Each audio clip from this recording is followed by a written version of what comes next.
Bismillahirrahmanirrahim. Assalamualaikum warahmatullahi wabarakatuh. Terima kasih saya ucapkan kepada dosen pembimbing yaitu Ibu Dr. Anda Siti Rusdiana M.Eng yang telah memberikan saya kesempatan untuk mempresentasikan hasil penelitian saya. Baik, langsung saja. Judul tugas akhir saya yaitu perancangan dan implementasi konsultasi gizi online berbasis web bidang GIS. Penelitian ini dilakukan oleh saya sendiri, Mega Siraturahmi, dengan nomor induk mahasiswa 18081070-122. Baik, langsung saja. Di bab pertama yaitu pendahuluan, saya akan menjelaskan latar belakang masalah, kerumusan masalah, maksud dan tujuan penelitian, serta manfaat penelitian. Adapun pada latar belakang ini, gizi merupakan salah satu faktor penentu utama kualitas sumber daya manusia. Gangguan gizi pada awal kehidupan akan mempengaruhi kualitas kehidupan berikutnya. Gizi kurang pada balita tidak hanya menimbulkan gangguan pertumbuhan fisik, tetapi juga mempengaruhi kecerdasan dan produktivitas di masa dewasa. Salah satu dampak dari kurang gizi ini yaitu gizi buruk. Selanjutnya, konsultasi gizi merupakan salah satu jenis intervensi gizi yang dilakukan selain suplementasi gizi dan fortifikasi gizi yang menekankan pada pemberian informasi dan pendidikan gizi terkait dengan masalah gizi yang dialami oleh individu.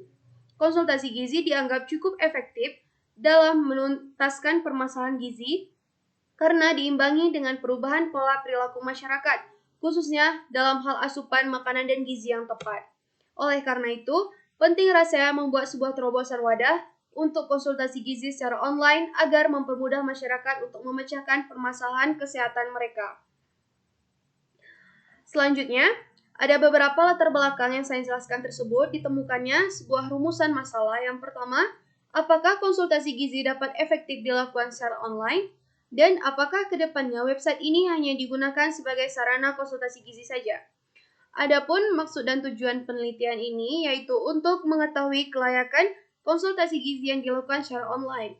Selain itu, untuk mengetahui kegunaan, kemudahan, dan kepuasan dari website konsultasi gizi online ini. Selanjutnya ada manfaat penelitian bagi masyarakat, bagi ahli gizi, bagi profesi gizi, bagi institusi gizi, dan menjadikan cara-cara hidup sehat sebagai kebiasaan masyarakat. Yang pertama saya akan menjelaskan yaitu bagi masyarakat. Bagi masyarakat dapat digunakan sebagai tempat untuk mendapatkan informasi gizi ilmiah yang dikemas untuk orang awam dan mendapatkan solusi dari permasalahan yang dihadapi. Adapun bagi gizi ahli, yaitu menjadi ajang aktualisasi diri dan wadah untuk menyalurkan gagasan dan keilmuan terkait masalah gizi. Adapun bagi profesi gizi, dapat dijadikan media untuk mengenalkan tentang profesi gizi di masyarakat. Adapun bagi institusi gizi, tempat untuk mencari referensi ilmiah untuk menunjang pembelajaran. Adapun yang kelima, yaitu menjadikan cara-cara hidup sehat sebagai kebiasaan masyarakat, dan melalui konsultasi ini mereka dapat belajar merubah pola hidup, pola aktivitas, dan pola makan mereka. Selanjutnya, bab 2 yaitu tinjauan kepustakaan. Adapun yang pertama yaitu konsultasi gizi. Konsultasi gizi merupakan suatu proses dalam membantu seseorang mengerti tentang keadaan dirinya, lingkungannya, dan hubungan dengan keluarganya, dalam membangun kebiasaan yang baik termasuk makan sehingga menjadi sehat dan produktif. Adapun yang kedua, yaitu pengembangan website adalah salah satu aspek yang paling penting dari situs web apapun, sebagai pengembangan dari situs yang bekerja pada coding dan pemrograman untuk membuat web page bekerja dengan lebih baik.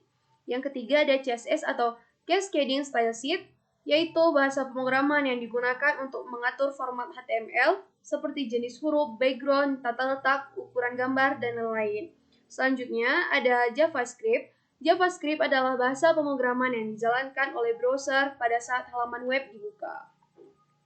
Selanjutnya, pemrograman dinamis, yaitu PHP atau Hypertext Processor merupakan bahasa pemrograman pada sisi server yang memperbolehkan programmer menyisipkan perintah-perintah perangkat lunak web server yang akan dieksekusi sebelum perintah itu dikirim oleh halaman ke browser yang merequestnya. Yang keenam ada MySQL. MySQL adalah database yang menghubungkan skrip PHP menggunakan perintah, query, dan karakter yang sama dengan PHP.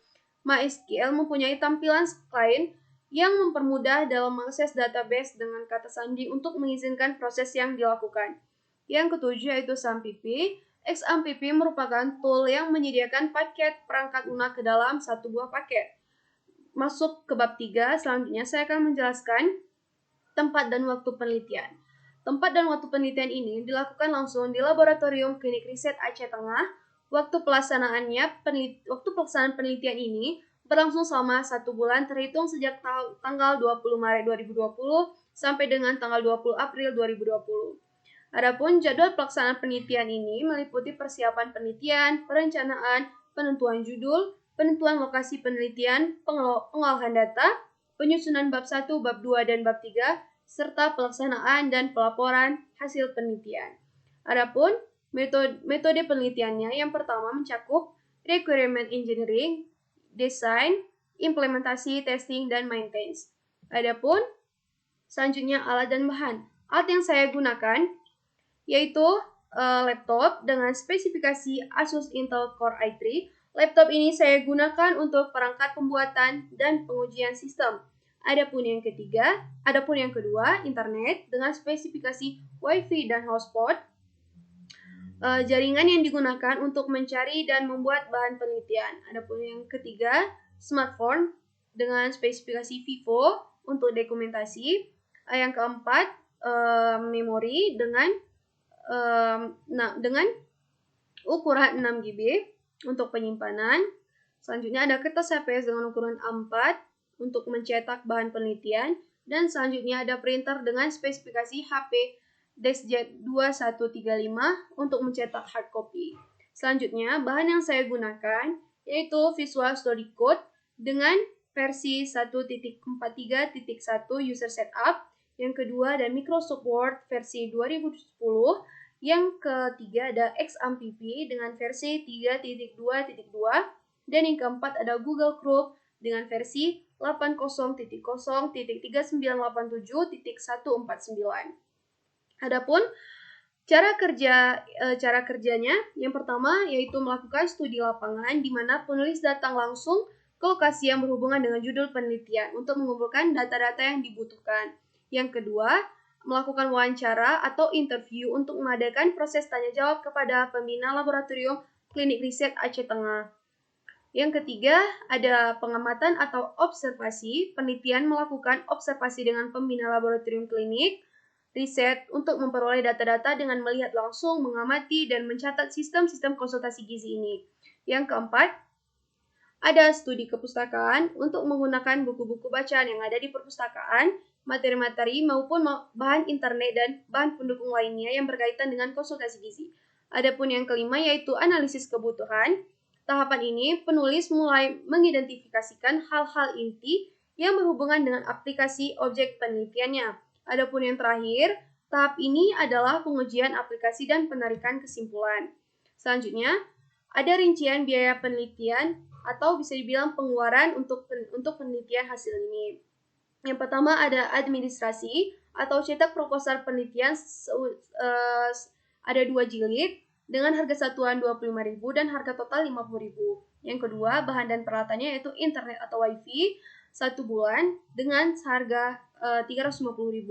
Yang ketiga, operasional penelitian ada kertas HPS A4, 1 rim dengan harga 45.000, biaya administrasi pengurusan izin penelitian seharga 100.000, dokumentasi 100.000 dan ATK 50.000. Total keseluruhan hasil penelitian ini yaitu 695.000. Yang terakhir yaitu hasil penelitian ini. Penelitian konsultasi gizi online ini dapat mengatasi segala permasalahan pelayanan gizi yang lebih sering dihadapi oleh masyarakat. Dengan adanya konsultasi gizi online ini, pelayanan gizi berperan aktif dalam menunjang gaya hidup sehat dan upaya pencegahan penyakit-penyakit tertentu. Website ini dibangun secara interaktif untuk memberikan pelayanan konsultasi gizi, dan penelitian ini juga diharapkan mampu mengetahui efektivitas penggunaan konsultasi gizi berbasis online. Tujuannya, website konsultasi online ini adalah untuk mengedukasi masyarakat tentang pentingnya kesehatan mereka.